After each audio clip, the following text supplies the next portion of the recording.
What's up, guys? Johnny Korthuis here for Clogger at TCI 2021. I'm hanging out with the one and only John Steadman, and we're going to just sit down and talk a little bit, probably about 10 minutes, about how he got to where he's at and where he thinks that we're going to collectively go. So, first question. As one of the most, authentic, true to himself guys on social media, which I believe that you really are, okay, where is it that you think us as representatives of this industry, what can we do online to sort of take the industry in a direction that is going to take us in the right direction, in a positive direction? Encourage others to ask questions. Okay. Broaden your horizons. I actually want to give you big props because your purpose in my eyes is to broaden others' horizons. Okay. And that to me, because you broadened my horizons. Oh, thanks, man. I appreciate that. I am truly grateful for that. Right on. And so I say, I encourage others to ask questions. Mm-hmm. My father often said, the only dumb question is the one not asked. The one you didn't ask, yes. So in safety, in new techniques, reach out to the next individual. Because I'm a firm believer that vulnerability is an asset. I couldn't agree more. And not a weakness. Absolutely. And I think you would agree, right now in this ever-present online world, there's so many people that are putting themselves out there that have the answer to every question, that know everything, that have done it all. But really, those people, they don't seem to be very easy to approach. They're not the type of person that you're going to really reach out to, because you kind of know you're going to get either an opinion or you're going to get a canned answer. And I love what you're doing online, because you're unapologetic, but you're also humble enough to say, like, look, guys, what do you think about this? Check out what I'm doing. What do you guys think about what I'm doing? Yeah, and that's pretty much my get down now. Yeah. I attribute a lot of this, Johnny, to my sobriety. Right, okay. And my disposition today. Right. For a long time I was that alpha, I'm a tree climber. What are you even doing cutting trees in our town? Right. And that is such a waste of time. Right. Because if I can't benefit the next man, I'm not benefiting myself, and I'm not benefiting the industry as a whole. That's right. There's a higher level goal, right? Like there's you could work really hard to say make a paycheck. Right. You could work really hard to say build a company, but at some point you're going to realize, now what? Whereas if you just devote yourself to a higher purpose, which it sounds like you're doing, sort of advancing the industry and simultaneously informing others, you could potentially be saving lives, especially in the job that we do, as dangerous as it is. Yeah. So now you had spoken briefly about your sobriety. Our Bora culture is hard on your body, it's hard on your mind, it's stressful. By nature, we're at height, we're juggling chainsaws, we're next to power lines, it's windy, now it's rainy. And really, when you're up in the tree, it is on you. You're trusting your ground crew to do a good job, letting it run. There's so much that can happen in our industry. How important is it to have a clear mind that allows you to sort of focus on task and keep your poop in a group? Great question. And I express this a lot with my ground crews, with other people that I work with, is I'm going on 29 years in this industry. Awesome. And I did it very archaic for like 26 of those years. Right. But I really express to people to ask so much for the questions, to step up to the plate and How is it that sobriety and clearing your mind and stuff has taken your career to the next level? Oh, it's given me passion again for what I want to do. Oh, really? Okay. Absolutely. So tell me about what that is. I myself, I'm fortunate enough to never really have struggled with any substances and anything like that. But I've seen so many people in the industry sort of head in that direction, most likely because of what this industry can do to you. What effect, give me a before and after. What was it like before when you were doing your thing and kind of being run by instinct? And what has it been like in the industry and doing your job after committing to sobriety and things like that? What's the difference? It was all about the paycheck. It was about making that money to get loaded. Wow. And I have no desire to be that anymore. It's not about money for me today. It's about the passion that I found in the industry in '92. Oh, wow. It's about my love that I went, I want to do that.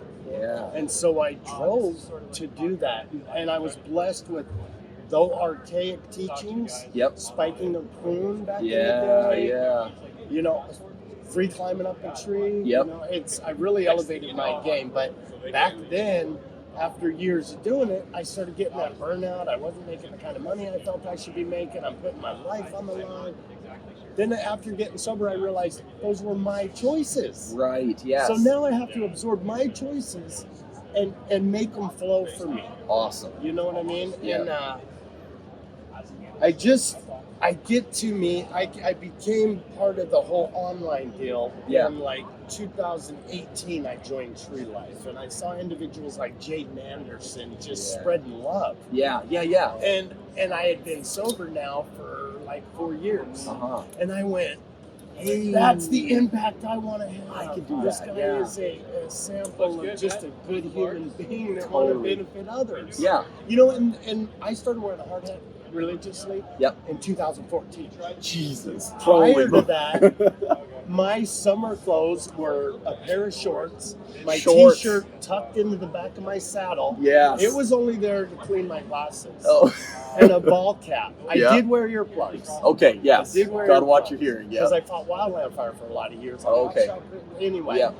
But just being that person that can be approached. Yeah. Like I'm embarrassed often.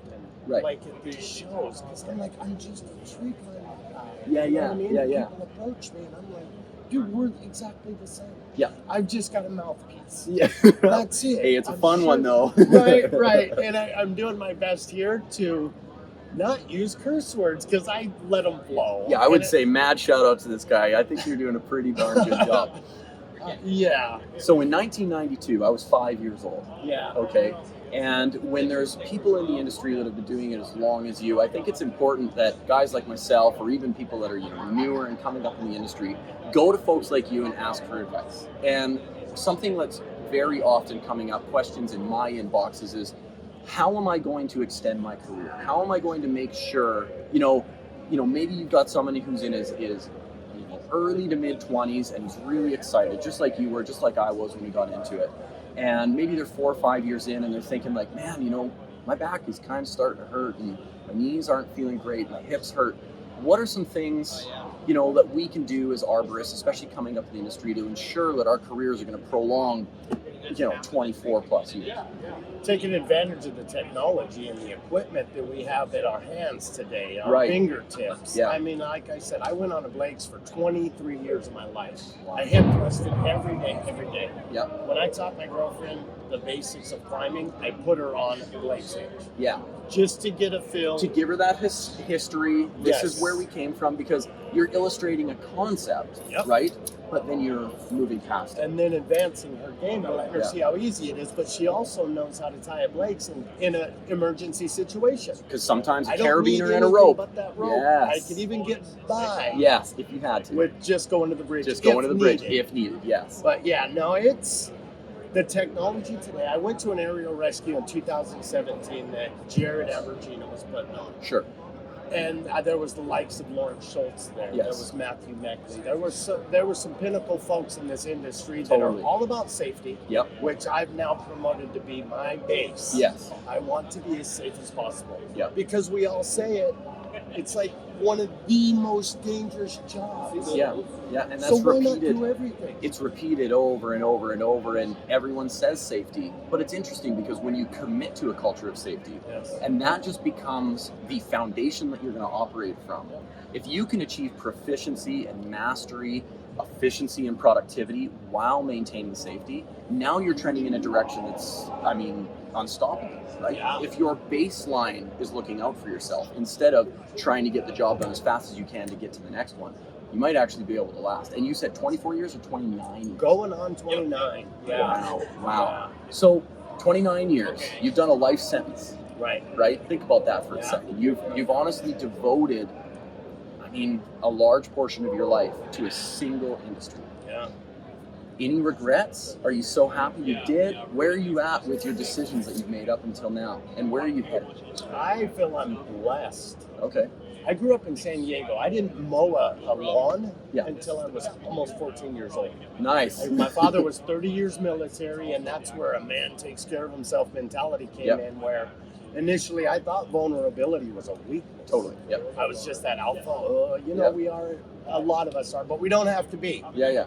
If you meet me, I'm going to come up and I'm going to hug you. Yeah, exactly. And I will straight up say, tree guys can hug each other. 100%. It ain't about macho. The bigger boom. Yeah. It's about being kind and loving one another. Absolutely. Yeah. So my goals are to continue what I'm doing now. You know, I went to that aerial rescue, then I stepped up and went and got my CTSP. Nice. Right after that, I had a great conversation with a board certified master arborist. Nice. I went and got my arborist. Yeah. So I've got that. My next will be tracks. And what I want to do is continue doing the work. My true passion is hanging in a tree with a saw on my hip. Yeah. Cool. Period. Yep. I will utilize the knowledge that I've gained via TCIA, ISA, a little later in life. Yeah. I'm gaining those Yep. certificates, but I'm not really wanting to apply them as much now. Okay.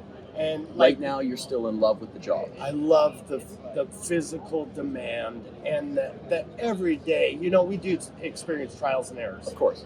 But the cool thing about this is we're trying different things. Yeah. To make it a little tighter for the next person. Right. We learned something real well, we could share it. Yeah. And it's free, man. Yeah, It's true enough. absolutely free. And that, like the medium I use with the teeth and the silliness, Yeah. people really absorb that as compared to some guy pointing at you. And I did a video one time where I said, you know, say you got Charles Bronson going, Yeah.